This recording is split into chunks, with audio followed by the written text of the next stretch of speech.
عدت پوری ہونے سے پہلے کوئی گنجائش ہے؟ عورت کی جو گواہی ہے وہ اسلام میں زیادہ ویلڈ ہوتی ہے کہ اس کو پتہ ہے اس کے ایام کب شروع ہوئے کب ختم ہوئے. یہ ابہام تب بھی پیدا ہو گیا ہے کہ یہ مدت بہت چھوٹی لگ رہی ہے نکاح کے فوری نکاح طلاق کے بعد. آج جو مفتی سعید صاحب کا بیان آیا ہے میں کہتا ہوں یہ ہم سب کے لیے باعث شرم ہے. مفتی سعید صاحب کے بیان میں یہ بات واضح طور پہ موجود ہے کہ خان صاحب کو بھی پتا تھا, بشرا بی بی کو بھی پتا تھا کہ یہ عدت پوری نہیں ہوئی, ایسا نکاح ہوتا ہی نہیں ہے. آپ ریاست مدینہ کے حکمران بن رہے ہیں اور آپ اس ریاست مدینہ کا جو والی ہے اس کی شریعت کی دھجیاں اڑا رہے ہیں. اگر اسلامی ریاست ہونا تو تعزیراً تو خان صاحب کی سزا بہت سخت ہے. گویا جو بھی ان کا تعلق استوار ہوا وہ غیر شرعی تھا. خان صاحب کا یہ کوئی پہلا اس طرح کا معاملہ منظر عام پہ نہیں آیا جو ٹی وی کے اوپر بیٹھ کے اقرار کرتا ہے کہ میں پلے بوائے رہا ہوں. اقرار نہ کرے تو الگ بات ہے, اس نے اقرار کیا. اب مفتی سعید صاحب تو ویلڈ گواہ ہیں, اب ان کی گواہی کو تو مان لیا جائے. آپ نے فقہ حنفی کے مطابق شادی کی لیکن اس کی شرط بھی آپ نے پوری نہیں کی. یہ نکاح عدت میں منعقد کرنے کی وجہ توہم پرستی تھی, یہ کہ یہ اس لیے کرنا ضروری تھا کہ اگر یہ نہ ہوتا تو میں وزیر اعظم ہی نہ بنتا. بسم اللہ الرحمن الرحیم. السلام علیکم, میں ہوں عمر چیمہ اور آپ دیکھ رہے ہیں دستک ٹی وی. علامہ ہشام الہی ظہیر صاحب اس وقت میرے ساتھ موجود ہیں. ان سے ہم گفتگو کریں گے کہ ایک بیان آتا ہے سوشل میڈیا پر اور میڈیا پر کہ نومبر میں طلاق ہوتی ہے اور نومبر کے بعد 1 جنوری کو رابطہ کیا جاتا ہے عمران خان صاحب کی جانب سے نکاح خاں کے ساتھ کہ ہمارا نکاح پڑھا دیا جائے, یعنی عمران خان صاحب کا اور بشرا بی بی کا. اور پھر وہ نکاح جس وقت مفتی صاحب کی جانب سے سوال کیا جاتا ہے کہ کیا اس کے تمام تر شرعی تقاضے پورے ہیں تو جواب دیا جاتا ہے جی ہاں بالکل پورے ہیں. پھر اس کے بعد 1 فروری یا پھر فروری کے مہینے میں ایک مرتبہ پھر رابطہ کیا جاتا ہے مفتی صاحب سے اور ان سے یہ کہا جاتا ہے کہ ہمارا نکاح ایک مرتبہ دوبارہ پڑھا دیا جائے. یعنی کچھ ایسے شرعی تقاضے اور شرعی شرائط موجود نہیں تھیں اس وقت, یعنی 1 جنوری کو جب یہ نکاح ہوتا ہے تو چونکہ اس وقت شرائط مکمل نہیں تھی تو اب ایک مرتبہ اس نکاح کو دوبارہ دہرا دیا جائے, دوبارہ پڑھا دیا جائے. جو سابقہ نکاح ہے وہ فاسد تھا یا وہ فاسق تھا. یہ تمام تر جو الجھنیں ہیں ان کو سمجھنے کے لیے اس وقت ہم علامہ صاحب کے پاس تشریف لائے ہیں. اور علامہ صاحب کے پاس آنے کا مقصد یہ تھا کہ چونکہ یہ مذہبی حوالے سے بھی گفتگو کرنے میں مہارت رکھتے ہیں اور مذہبی علم کے ساتھ ساتھ دنیاوی جو شرعی اور جو قانونی علوم ہیں ان پر بھی گرفت رکھتے ہیں, تو ہی از دا موسٹ ریلیونٹ پرسنالٹی کے جن سے ہم اس پر گفتگو کر سکتے ہیں. السلام علیکم علامہ صاحب. وعلیکم السلام ورحمۃ اللہ وبرکاتہ. بتائیے گا کہ عدت پوری ہونے سے پہلے کوئی گنجائش ہے اسلام میں اور قانون میں, جو ملکی قانون ہے, کہ ہو سکتا ہے نکاح؟ بسم اللہ الرحمن الرحیم. بنیادی طور کے اوپر یہ سوال جس وقت عمران خان صاحب کی شادی ہوئی تب سے علماء نے اٹھایا, لیکن چونکہ آپ کو پتہ ہے عدت کے مسائل کے اندر عورت کی جو گواہی ہے وہ اسلام میں زیادہ ویلڈ ہوتی ہے کہ اس کو پتہ ہے اس کے ایام کب شروع ہوئے کب ختم ہوئے. آپ کو پتہ ہے یہ جو عدت کا معاملہ ہے عورت اس کو بہتر طریقے سے بیان کر سکتی ہے. اور بشرا بی بی کے بارے میں ایک پرسیپشن یہ تھا کہ وہ کم از کم شریعت کا پورا نالج رکھتی ہیں, پورا علم رکھتی ہیں, تو انہوں نے اس بات کے اندر خان صاحب کو مس گائیڈ نہیں کیا ہوگا. لیکن اب جو مفتی سعید صاحب ہیں اور اندر خانے سے یہ اطلاعات بڑے عرصے سے آ رہی تھی تو علماء نے اس پوائنٹ کو پہلے بھی اٹھایا, لیکن پی ٹی آئی کے جو فالوورز ہیں یا عمران خان کے جو فالوورز ہیں وہ کہتے تھے آپ گواہ ہیں, آپ کو کیا پتہ, عورت کے ایام کا معاملہ ظاہر ہے وہ عورت زیادہ بہتر جانتی ہے. تو لیکن یہ ابہام تب بھی پیدا ہو گیا ہے کہ یہ مدت بہت چھوٹی لگ رہی ہے نکاح کے فوری نکاح طلاق کے بعد. لیکن بہرحال اس کو پی ٹی آئی کے فالوور نے ویلیڈیٹ کر دیا. آج جو مفتی سعید صاحب کا بیان آیا ہے میں کہتا ہوں یہ ہم سب کے لیے باعث شرم ہے, باعث عبرت ہے. یہاں پہ یہ بات سمجھ آئی کہ ہم اس وقت جو یہ سوچتے تھے کہ خان صاحب مرد ہیں اور خان صاحب کو شاید جہالت میں رہ کے یا ان کو علم نہیں تھا انہوں نے عدت میں نکاح کر لیا, بعض لوگوں کی یہ پرسیپشن تھی. لیکن آج خان صاحب مفتی سعید صاحب کے بیان میں یہ بات واضح طور پہ موجود ہے کہ خان صاحب کو بھی پتا تھا, بشرا بی بی کو بھی پتا تھا کہ یہ عدت پوری نہیں ہوئی, ایسا نکاح ہوتا ہی نہیں ہے. اسلام میں ایسا نکاح ہے ہی نہیں. گویا جو بھی ان کا تعلق استوار ہوا وہ غیر شرعی تھا, غیر اخلاقی تھا, غیر اسلامی تھا, غیر قانونی تھا, غیر آئینی تھا. اب وہ آپ کی بات کاٹ رہا ہوں, خواہ وہ ایک لمحے کا ہو یا ایک مہینے کا ہو, میں کہتا ہوں ایک لمحے کا ہی کیوں نہ ہو, ایک ماہ تو بہت بڑی افسوس کی بات ہے. پھر دوسری بات یہ ہے, سب سے اہم اس بات کے اندر یہ بات ہے کہ خان صاحب کا یہ کوئی پہلا اس طرح کا معاملہ منظر عام پہ نہیں آیا, بلکہ علماء نے اس سے پہلے بھی اس بات کو اٹھایا تھا کہ ریاست مدینہ کا خان صاحب نعرہ لگاتے تھے کہ پاکستان کی ریاست کا ایک شخص وزیر اعظم بننے جا رہا ہے جو ٹی وی کے اوپر بیٹھ کے اقرار کرتا ہے کہ میں پلے بوائے رہا ہوں. تو یہ تو 62-63 کی جو شک ہے یہ اس کو ایک دم نل اینڈ وائڈ کر دیتی ہے کہ ایک بندہ اپنے جرم کا اقرار کر رہا ہے. اقرار نہ کرے تو الگ بات ہے. اس نے اقرار کیا, اس جرم کی سزا آپ کو پتا ہے اسلامی شریعت میں سنگسار ہے. اس کے باوجود اب یہ جو عدت میں نکاح ہے یہ تو سرے سے ویلڈ نہیں ہوا. ہاں علی بتہ یہ بات میں کہنا چاہتا ہوں کہ اس نکاح کی جو یہ انہوں نے نکاح فاسد اور باطل ہے جو نکاح سرے سے منعقد نہیں ہوا, اس کی سزا سنگسار نہیں ہے. اس کی سزا ریاست تعزیر دے گی کہ ایک شخص جو ہے وہ عدت میں نکاح کرتا ہے یا نکاح کی شرائط پوری نہیں کر رہا, اس کو تعزیراً سزا دی جا سکتی ہے. حدود اللہ کی جو جرم ہے نا اس کی سزا اس کے اوپر ہے جو انہوں نے اقرار جرم کیا, یا ٹیریان جو ان کے بھائیوں کے ساتھ پل رہی ہے. مجھے یہ دکھ ہوتا ہے پاکستان کی قوم کے اوپر کہ ٹیریان اعلانیہ طور کے اوپر ان کے بھائیوں کے ساتھ پھیر رہی ہے, اعلانیہ. پھر بھی کسی بندے کے ذہن میں ڈاؤٹ ہے کہ یہ خان صاحب کی بیٹی نہیں ہے, اور خان صاحب اس اپنی بیٹی کو اون بھی نہیں کر رہے, اور خان صاحب اون کرتے ہیں تو ان کے اوپر شریعت کی حدود بھی لگتی ہیں.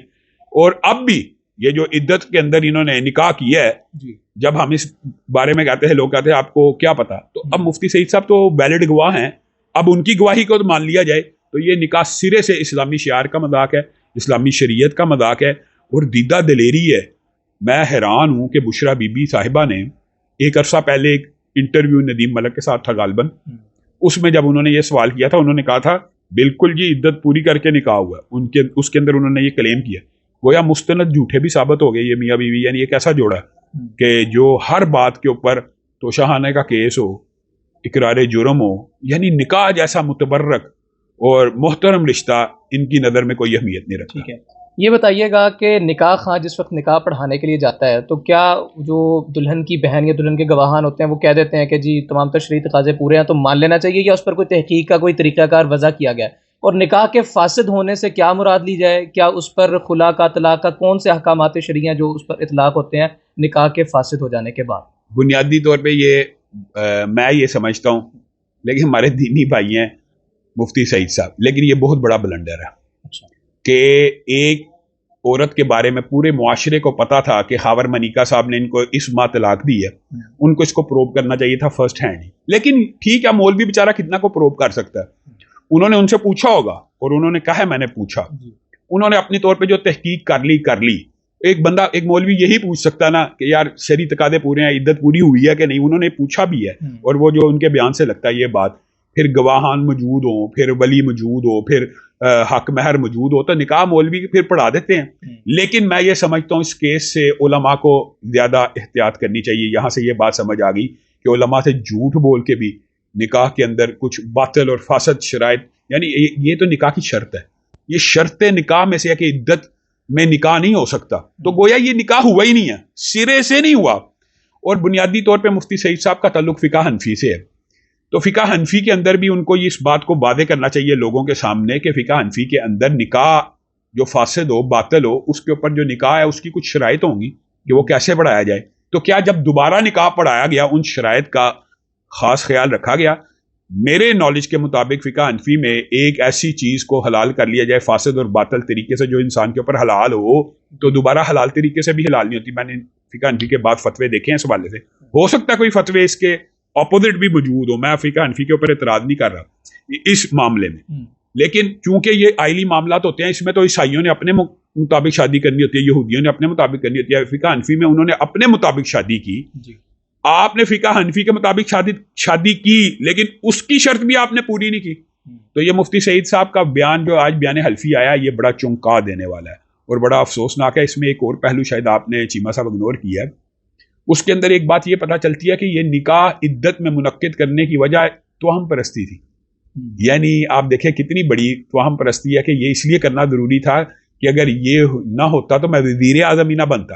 خوشخبری دی گئی. آپ یہ بات بتائیں, آپ خود بتائیں, یہ دکھ اور افسوس کی بات ہے. خان صاحب ایاک نعبد و ایاک نستعین تقریروں میں پڑھتے ہیں, یہ صرف نعرہ تقریروں کے لیے تھا کہ صرف اللہ کی عبادت کرتا ہوں, بعد میں سجدہ کر لیا کبھی مزار کے اوپر اور کبھی آپ نے عدت میں نکاح کر لیا, اور پھر آپ ریاست مدینہ کے دعوے دار ہیں, آپ ریاست مدینہ کے حکمران بن رہے ہیں اور آپ اس ریاست مدینہ کا جو والی ہے اس کی شریعت کی دھجیاں اڑا رہے ہیں. یہ ہاں صاحب نے مذاق بنا. علامہ صاحب سوال اپنی جگہ ابھی بھی سٹینڈ کر رہا ہے کہ وقت نکاح پر ایک نکاح خان نے جو تحقیق کرنی ہوتی ہے اس کا کیا کرائیٹیریا, یا صرف کہہ دیا دلہن کی بہن ہے تو کافی ہے؟ نہیں, اس کے میں یہ نہیں سمجھتا انہوں نے ایسے کیا ہوگا, یہ قطعاً ایسی بات نہیں ہے, نہ ہم ان کے اوپر الزام لگاتے ہیں. مفتی سعید صاحب نے پوچھا ہوگا آپ کی عدت پوری ہوگی ہے, اس کے ارد گرد مرد گواہ موجود ہوں گے جنہوں نے کہا ہوگا جی ان کی عدت پوری ہو گئی. پھر اب گواہی کے اوپر تو جج بھی فیصلہ گواہی کے اوپر ہی دیتا ہے, تو مفتی اور مولوی نے بھی گواہی کے اوپر فیصلہ دینا ہے. اس کے جو کانسیکوینسز ہیں وہ یہ ہیں کہ ریاست کو سخت ایکشن لینا چاہیے. اگر اسلامی ریاست ہونا تو تعزیراً تو خان صاحب کی سزا بہت سخت ہے, لیکن کم از کم جو اسلامی شاعر کی یہ جو دھجیاں اڑائی گئی ہیں اتنے اعلیٰ سطح پہ, ایک ہونا جاہل آدمی ہے, کوئی نامعلوم آدمی ہے جس کے معاشرے کے اوپر ایفیکٹ نہ ہو.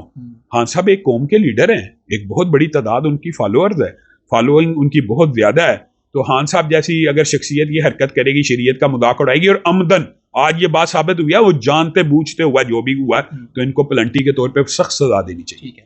اچھا, کچھ پڑھے لکھے عمران خان صاحب کے فالوورز, یہ پڑھے لکھے کا لفظ کیوں ادا کیا میں بعد میں بتاتا ہوں, وہ یہ کہہ رہے ہیں کہ عدت کا جو مقصد ہوتا ہے وہ ہوتا ہے کہ کوئی حمل ٹھہرا یا نہیں ٹھہرا, اس چیز کو چیک کرنا. تو اگر نومبر سے 1 جنوری کے دورانیے میں الٹرا ساؤنڈز یا دیگر جدید طریقہ کار سے یہ بات واضح ہو جاتی ہے کہ ایسا کوئی معاملہ نہیں ہے, تو عدت کا جو شرعی دورانیہ ہے اس سے پہلے بھی نکاح کیا جا سکتا ہے. یہ بہت بڑی جہالت ہے کہ عدت کی واحد وجہ استبراء رحم ہے. استبراء رحم ایک وجہ, استبراء رحم ایک وجہ ہے. عدت کی صرف یہ وجہ نہیں ہے کہ نسب محفوظ ہو, عدت کی اور بھی وجوہات ہیں. ضروری نہیں انسان ہر علت جانے. مثال میں آپ کو دیتا ہوں کہ رسول اللہ صلی اللہ علیہ وسلم نے جرابے پہننے کے بعد مسح کرنے کا حکم کہاں دیا ہے؟ اوپر دیا کہ نیچے؟ اوپر. ہاں اچھا, اب بتائیں پاؤں تو گندا ہوتا ہے نیچے سے, تو اوپر کا حکم کیوں دیا؟ اس کا مطلب ہوتا ہے اسلامی شرعی احکام کو منوان قبول کرنا ہوتا ہے, ہر بات میں دماغ نہیں لڑنا چاہیے.